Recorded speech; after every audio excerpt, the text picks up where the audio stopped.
Lyderystė. Šitas terminas yra bauginantis. Lyderystė tai čia yra susijęta su labai didžiulė atsakomybė, tai yra susijęta su didžiulė įtampa, su didžiuliu nerimu, su nemigo naktimis ir taip toliau.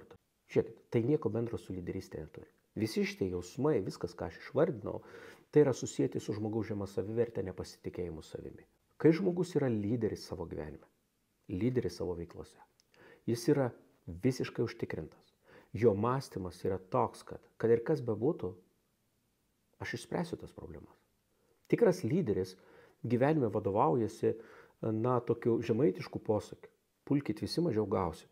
Kitaip sakant, aš išspręsti galiu visas problemas, kad ir kurios bekiltų. Toks yra žmogus lyderis. Toks yra žmogus, kuris yra šeimininkas savo gyvenimo. Toks žmogus yra tas, kuris yra užtikrintas, kuris yra įkvepiantis kitus ir kuris galintis, tiesiog įkvėpti ir vesti kitus paskui save.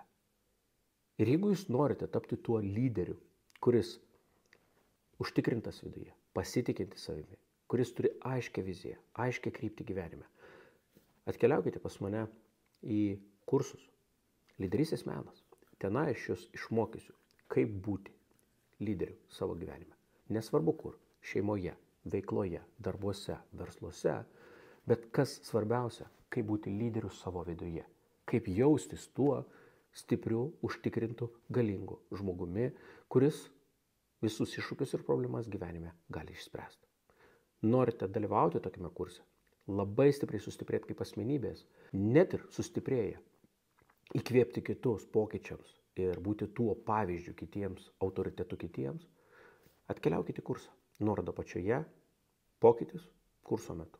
Garantuota.